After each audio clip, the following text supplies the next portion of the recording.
que pelo menos o gasóleo pode vir a aumentar cerca de 20 cêntimos. Obviamente que muitas vezes as pessoas perguntam assim, então, mas o petróleo só aumentou agora, porque é que isto está a acontecer? Porque também existem cotações de gasóleo e gasolina, não é? E podem ler no artigo do Observador, o que pode acontecer, o que está a acontecer é que simultaneamente há um baixo nível de estoque, e a reação começa a ser imediata. Além disso, não é? As reações vão ser praticamente imediatas, dependendo da sua gravidade, do tempo que durar esta crise. No caso concreto, nós neste momento já temos refinarias encerradas, uma refinaria maior na Arábia Saudita. Temos uma instalação de gás no Catar também encerrada e vários, por exemplo, o Iraque já está com um nível de estoques tal que não consegue escoar porque não consegue passar pelo Estreito de Hormuz, que suspendeu parcialmente a exploração de petróleo e, portanto, neste momento começamos já a ter estrangulamentos, não apenas por não se passar pelo Estreito de Hormuz. E agarrando agora, fazendo um breve retrato do que é o ponto de situação, nós neste momento temos praticamente o Estreito de Hormuz encerrado, basicamente encerrado. Há 2, 3 navios a passarem por lá. Nem sei se neste momento haverá, porque há 2 dias a Guarda Revolucionária ameaçou que iria fazer fogo sobre atacar os navios que passassem por lá. Ontem, Donald Trump tentou acalmar um bocadinho os mercados, dizendo que iriam escoltar os petroleiros se necessário e o mais depressa possível. Ora, isso não me parece que seja fácil no imediato e com o arsenal que ainda parece que o Irão tem. Nós estamos a falar de um estreito por onde passa 20% do petróleo mundial, são 15 milhões de barris, sem basicamente alternativas. Os oleodutos que existem são muito limitados em termos de capacidade. 20% do gás que é consumido no mundo, mas também passam produtos como alumínio e fertilizantes, entre outros produtos. E estamos a falar tudo de produtos que têm muito impacto na atividade económica. Claro, não referi também os produtos refinados, não é? Há a refinaria da Arábia Saudita que está encerrada, tem de passar pelo Estreito de Hormuz. O que é que a Arábia Saudita está a tentar fazer? Usar outros portos que não dependam do Estreito de Hormuz. Simultaneamente, as grandes empresas, só um retrato muito rápido... Que ali no caso, a alternativa é o Estreito do Suez, não é? Exatamente. Mas toda aquela região, o canal do Suez, que é o outro lado, digamos assim, para simplificar, da Península para quem Arábica, possa estar a ver o mapa. Nós tivemos imediatamente as grandes empresas de transporte a anunciarem a suspensão de operações, a anunciarem o aumento dos fretes, as seguradoras a aumentarem as tarifas para aquela região e algumas das transportadoras a anunciarem que, face aos riscos, obviamente que não é alternativa ao Estreito de Hormuz, que não existe alternativa, mas que, face aos riscos na região, iam alterar rotas passando pelo Cabo da Boa Esperança. Tudo isto, o que é que significa? Mais custos. Tudo isto significa mais custos. E é neste contexto que os preços do petróleo aumentaram. Os preços do petróleo aumentaram... estavam em $73, eu estou a referir-me sempre ao crudo, que é o mais importante para a Europa, estavam em $73 na sexta-feira, antes do ataque, e subiram cerca de 14%, eu agora ainda não vi exatamente como é que estão nos mercados. $82. Sim, então basicamente está nos 82, 83, que é os $10 que subiram em relação a esse valor. É uma dimensão mais elevada do que a da Guerra dos 12 Dias, em junho, que não teve nem de longe nem de perto esta dimensão, porque, como nós sabemos, estão a existir ataques aos países do Golfo, isso não aconteceu em junho, e não só ataques, e os ataques do Irão não estão a ser apenas, como aparentemente tinha sido prometido aos interesses americanos na região, estão também a atingir alvos civis, uma refinaria de alguma forma, os portos também, de alguma forma, são alvos civis. Infraestruturas económicas. Está a causar alguma perplexidade o facto de o gás, do petróleo não ter aumentado mais. Há várias explicações que estão a ser dadas. A primeira é que mesmo na sexta-feira, antes da intervenção, já havia um excesso de petróleo no mercado. O problema mais grave é o do gás. Ou seja, havia estoque. Exatamente. Contas feitas pela Agência Internacional de Energia diziam que a quantidade de petróleo que estava no mercado não justificava aquele preço de $73 e que isso podia ser já um preço que incorporava o risco de agravamento do conflito no Médio Oriente.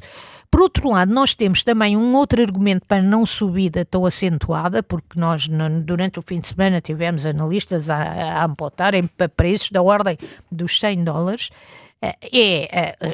Estamos aqui na pausa do esperar para ver. A quanto tempo é que isto dura? Porque quanto mais tempo durar, maiores são os danos.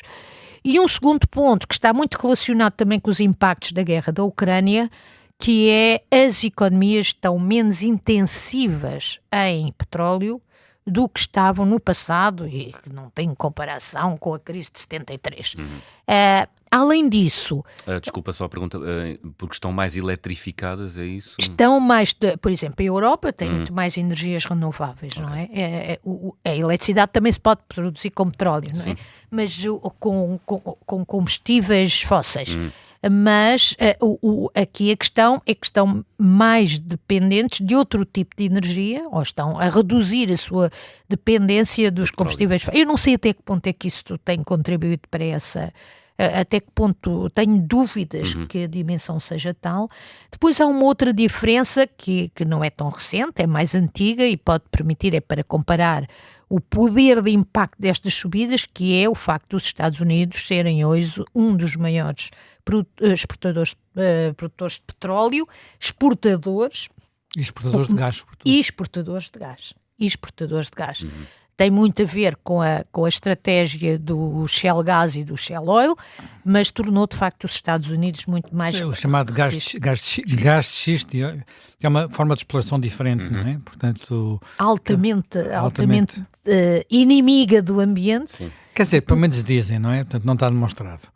Mas, quer dizer, na Europa não fizeram, mas porque mais do que ser inimiga do ambiente, aquilo muitas vezes é explorado de uma forma que cria vazios e, portanto, há receios de que aquilo provoca o colapso de solos. Abatimentos. E como na Europa o terreno está muito ocupado, na Europa temos reservas, não é? Na Europa há bastantes reservas, nomeadamente a Alemanha e a Polónia e também Reino Unido, e nunca houve coragem de fazer a exploração daquilo. Agora, economicamente, resultou imensamente bem para os Estados Unidos. Embora seja mais caro a longo prazo, não é? Claro, a médio e a longo prazo é mais caro. Uma das grandes diferenças... A estratégia da Europa é muito mais sustentável do ponto de vista energético a médio e longo prazo, com custos no curto prazo, não é? Sim, tudo depende de saber se a Europa adopta ou não nuclear outra vez. Porque se calhar só com renováveis não vai lá. Para todo o dia não vai, não é? Não vai. Não há sol à noite. E o vento não é suficiente. Mas voltando à questão, o problema mais grave é sem dúvida o do gás e é aquele que já existem análises a demonstrarem isso, é aquele que pode ter muito mais impacto na Europa. E até porque a garantia, o fornecimento garantido por aquela região é superior àquele que era garantido pela Rússia, nomeadamente à Europa.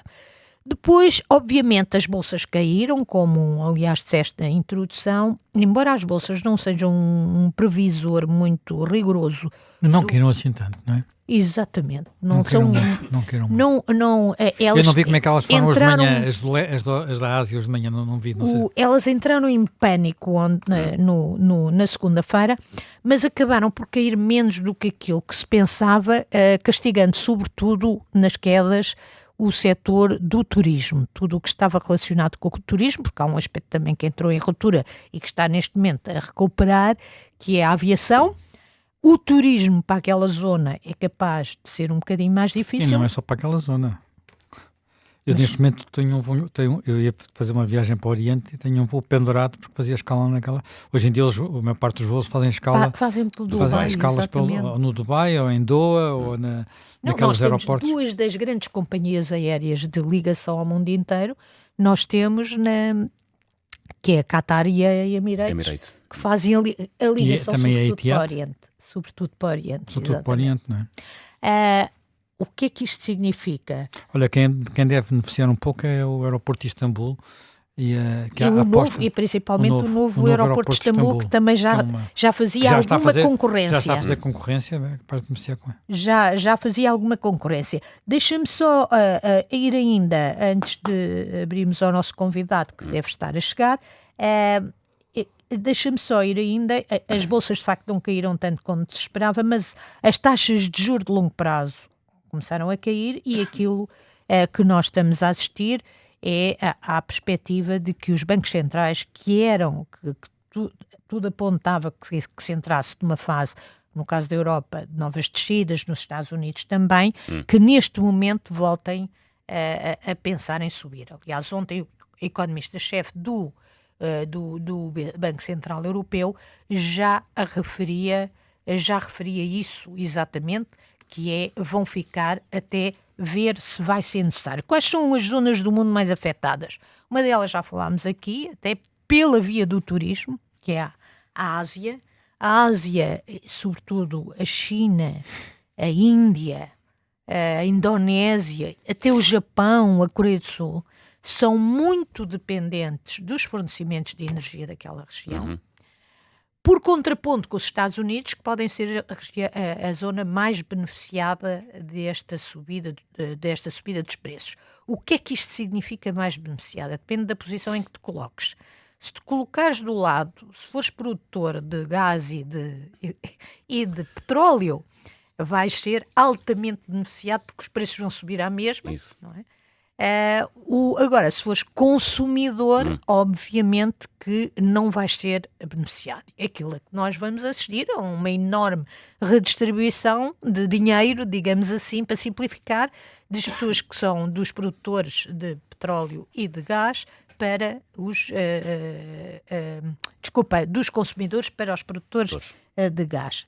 Muito rapidamente, impactos na economia que vamos explorar agora mais aprofundadamente. Aumento da inflação, taxas de juros que podem ser mais elevadas, isto significa, as pessoas já sabem, há menos de 5 anos tivemos a crise energética, é a segunda em menos de 5 anos, a crise energética europeia, exatamente, sim, com origem na invasão à Ucrânia. Portanto, as pessoas já sabem o que é que isto significa, aumento da inflação, menos poder de compra. Com o BCE, muito provavelmente, a subir as taxas de juro, se a crise durar, significa que as pessoas têm crédito de habitação. Eu diria que aquilo que temos pela frente, dependendo do tempo que isto durar, é uma estagnação, ou seja, estagnação com inflação. Neste momento, a Europa já está a crescer marginalmente, cresceu 1,3% em 2025. Está a crescer 0,4%, a Alemanha cresceu 0,4%, que é basicamente uma estagnação, e Portugal enfrenta um choque duplo, não é? Nós, depois do choque das tempestades, a sério, das tempestades meteorológicas, recebemos agora o choque da tempestade energética, coloca um desafio para o governo e sim, para nós, em geral, famílias e empresas que vão enfrentar esta subida de preços.